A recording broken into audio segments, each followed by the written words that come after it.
ایک دفعہ کا ذکر ہے کہ کسی ملک میں مائڈس نامی ایک بادشاہ حکومت کرتا تھا۔ اس بادشاہ کے شاہی خزانے سونے سے بھرے پڑے تھے۔ اس کے پاس بے حساب سونا تھا جس سے وہ شہروں کے شہر خرید سکتا تھا۔ وہ اپنے سونے کو اپنی جان سے بھی زیادہ چاہتا تھا۔ کسی کو بھی نہیں پتا تھا کہ اس کے پاس اتنا سونا کہاں سے آتا ہے۔ بادشاہ اپنا سارا سونا محل کے تہہ خانے میں رکھتا تھا۔ وہ ہر روز تہہ خانے میں جاتا تھا اور سونے کی اشرفیاں اور سونے کی اینٹوں کو گنتا تھا۔ ملکہ بادشاہ کی اس حرکت کو دیکھتی اور اس کا مذاق اڑاتی تھی اور کہتی تھی، بادشاہ سلامت، روز روز اپنا سونا مت گنا کریں۔ بادشاہ کہتا، آپ اس طرح مذاق کیسے اڑا سکتی ہیں؟ آپ کو اندازہ بھی ہے کہ یہ سونا کتنا بیش قیمتی ہے؟ ذرا غور سے دیکھیے اس ہار کو جو آپ نے پہنا ہے، کیا یہ خوبصورت نہیں ہے؟ دیکھیے یہ کتنا چمک رہا ہے۔ ملکہ بولی، جی ہاں، یہ واقعی ہی بہت ہی خوبصورت ہے، بھلے ہی یہ بیش قیمتی ہو مگر ہمارے لیے خوشیاں تو نہیں خرید سکتا۔ بادشاہ بولا، یہ میرے لیے خوشیوں کا باعث ہی ہے۔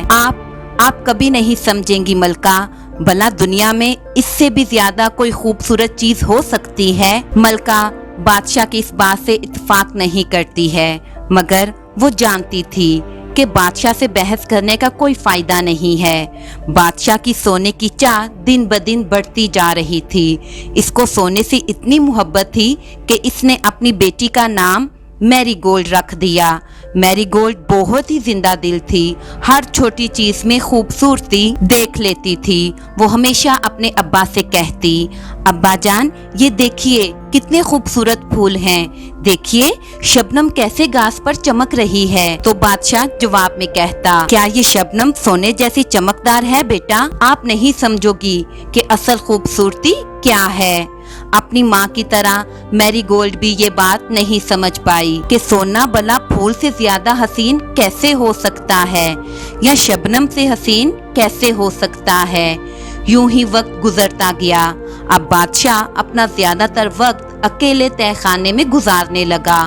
وہ اپنے سونے کو بار بار گنتا اور گنتا رہتا۔ ایک دن سپاہی بادشاہ کی ملاقات کرانے کے لیے ایک اجنبی شخص کو لے کر دربار میں حاضر ہوئے۔ وہ شخص بہت ہی سادہ سا لباس پہنے ہوئے تھا۔ بادشاہ نے یہ بھی دیکھا کہ اس شخص کے پیروں میں کوئی بھی چپل نہیں تھی۔ بادشاہ نے پوچھا، کون ہے یہ شخص؟ عالی جاں، یہ شخص ہمیں سڑک پر بھٹکتا ہوا ملا ہے۔ اس نے کہا کہ میں بھٹک گیا ہوں، میرے پاس رہنے کی کوئی جگہ نہیں، ہو سکتا ہے کہ یہ آدمی ہمارے ملک کا نہ ہو۔ تم نے کہا یہ بھٹک گیا ہے، اس کے رہنے کا انتظام کرو، اور جب تک اس کے لیے کوئی گھر نہیں مل جاتا یہ ہمارا مہمان رہے گا۔ دن گزرتے گئے، بادشاہ صرف اتنا جانتا تھا کہ وہ بوڑھا شخص ایک اجنبی ہے۔ بادشاہ کو اس بات کا بالکل بھی علم نہیں تھا کہ یہ شخص ایک جن ہے۔ بہرحال اس شخص کا شاہی طریقے سے خیال رکھا گیا، اسے سب کچھ مہیا ہو جاتا جس کی وہ مانگ کیا کرتا تھا۔ کچھ ہفتوں کے بعد سپاہیوں نے اس گھر کا پتہ لگا لیا۔ اس مہمان کا اپنے گھر رخصت ہونے کا وقت آ گیا۔ اسی رات بادشاہ تہہ خانے میں سونا گننے میں مصروف تھا، تبھی اچانک وہاں جن نمودار ہوا۔ بادشاہ اسے دیکھ کر بہت حیران ہوا اور بولا کہ تم کون ہو اور یہاں کس لیے آئے ہو؟ وہ جن بولا، مائڈس، میں ایک جن ہوں۔ بادشاہ حیران ہو کر اس کی طرف دیکھنے لگا، کیا تم میرا سونا چرانے آئے ہو؟ وہ جن ہنسا اور بولا، میں بھلا تمہارے سونے کا کیا کروں گا؟ یہ میرے کسی کام کا نہیں، میں تمہیں شکریہ کہنے آیا ہوں۔ کس بات کا شکریہ؟ وہ بوڑھا شخص میرا دوست ہے جس کا تم نے بہترین خیال رکھا ہے۔ میں تمہاری میزبانی سے بہت خوش ہوں۔ میں تمہاری کوئی ایک خواہش پوری کرنے آیا ہوں، بتاؤ تمہیں کیا چاہیے؟ بادشاہ کو اپنے کانوں پر بھروسہ نہیں ہوا کہ وہ کچھ بھی مانگ سکتا ہے، اور وہ جانتا تھا کہ اسے کیا چاہیے، سونا، سونا اور صرف سونا۔ وہ فوراً بولا، مجھے سونے سے بھرا ایک جہاز چاہیے، نہیں، سونے سے بھرا ہوا پورا گھر چاہیے، نہیں، یہ بھی کافی نہیں، مجھے پتا ہے مجھے کیا چیز خوش رکھ سکتی ہے، مجھے ایک ایسی طاقت دے دو کہ میں جس چیز کو بھی چھوؤں वो सोने में बदल जाए। मैं चाहता हूँ कि मैं जिस चीज को हाथ लगाऊं वो खालिस सोना बन जाए। जिन बोला, मैं तुम्हारी ख्वाहिश पूरी करने का वादा करता हूँ। कल जैसे ही सूरज तुलू होगा, तुम जिस चीज को हाथ लगाओगे वो खालिस सोने में तब्दील हो जाएगी। पर याद रखना बादशाह, तुम्हारी ये ख्वाहिश तुम्हें खुश नहीं रख पाएगी। सोना सारी खुशियाँ नहीं खरीद सकता। बादशाह दिल में हंसा और बोला, भला इस जिन को सोने की कीमत कैसे पता चलेगी।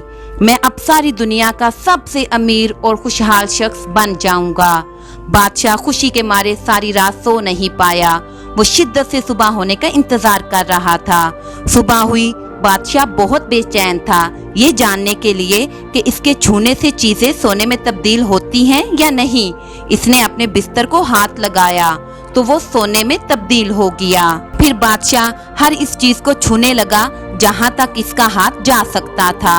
अब मुझे अपना सोना छुपाने की जरूरत नहीं है। बादशाह बुड़बुड़ाते हुए बोला, चलो बाहर चलते हैं, पूरी जगह को सोने में तब्दील करते हैं। बादशाह खुशी से बाहर निकल गया और वो हर चीज को छूता जाता और वो सोने में तब्दील होती जाती। फिर वो बाग में जा पहुंचा और हर एक दरख्त और पौधे को छूकर सोने का बनाता जाता। मैं जगह जगह भागकर थक गया हूँ। मेरे पास पूरी सल्तनत बाकी है सोने में बदलने के लिए। मुझे अपनी सल्तनत को दिखाना होगा कि मैं किस तरह हर चीज को सोने में तब्दील कर देता हूँ। लेकिन अभी मुझे बहुत भूख लग रही है, चलो पहले कुछ खा लेता हूँ। बादशाह ये कहता वहाँ से वापस महल में चला आया। दस्तरखान पर बहुत से खाने सजे हुए थे सिर्फ बादशाह के लिए। और जैसे ही इसने पानी पीने के लिए गिलास को हाथ लगाया तो वो गिलास सोने में तब्दील हो गया। बादशाह ये देखकर बहुत परेशान हो गया। इसके अंदर का पानी कहाँ गया? मुझे बहुत प्यास लगी है। उसने जैसे ही खाने के लिए किसी चीज को हाथ लगाया तो वो भी सोने में तब्दील हो गई। अब बादशाह बहुत ही खौफजदा हो गया। ओह, अब मैं क्या खाऊंगा? मुझे सख्त भूख लगी है। मैं सोना खा और पी तो नहीं सकता। क्या दुनिया का सबसे अमीर बादशाह भूख से मर जाएगा? बादशाह बहुत अफसुर्दा हो गया। वो वहाँ सारी रखी ग़िज़ा को देखता रहा जो सोने की बन चुकी थी और अब इसके किसी काम की नहीं थी। तभी इसकी बेटी बाहर से दौड़ती हुई अंदर आई और इससे पहले कि बादशाह कुछ समझ पाता, इसकी बेटी दौड़ती हुई इसके गले लग गई। और जैसे ही बादशाह ने इसे खुद से दूर करने के लिए हाथ लगाया तो वो भी सोने में बदल गई। नहीं नहीं, मैरीगोल्ड, मेरी बेटी, ये कहते हुए बादशाह जोर जोर से रोने लगा। मैरीगोल्ड अब एक चमकदार खूबसूरत मुजस्मे में तब्दील हो चुकी थी जो खूबसूरत था मगर बेजान था। वो हिलजुल नहीं सकती थी। बादशाह ये देखकर बहुत परेशान हो गया। चंद लम्हों बाद वहाँ वही जिन नमूदार हुआ और बादशाह को मुखातिब होकर बोला, क्या मसला है? तुम निहायत ही गमगीन नजर आ रहे हो।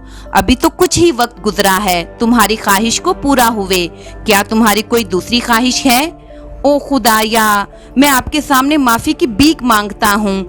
ऐसी खुशी किसी काम की नहीं जो मुझे मेरी औलाद से ही जुदा कर दे।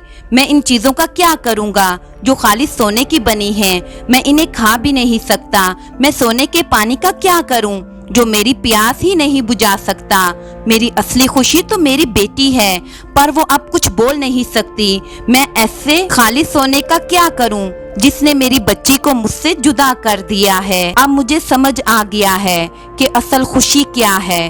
वो है सच्चा प्यार और अपनों का अपनापन जो कभी नहीं मरता। जिन ने बादशाह को पानी से भरी एक बोतल दी और कहा, ये बोतल जादुई पानी से भरी हुई है, इसके कुछ कतरे इन चीजों पर छिड़को जो सोना बन चुकी हैं। जादुई पानी से वो चीजें पहले जैसी हो जाएंगी। बादशाह खुशी खुशी हाथ में बोतल लिए हुए अपनी बेटी की तरफ देखते हुए बोला, मेरी बच्ची, अब सब कुछ ठीक कर दूंगा मैं। फिर बादशाह ने कुछ कतरे खाने की इन अशिया पर डाल दिए जो सोने की बन चुकी थीं। फिर वो अपनी बेटी को लेकर बाग में गया और इस जादुई पानी के कतरे दरख्तों और पौधों पर डालने लगा।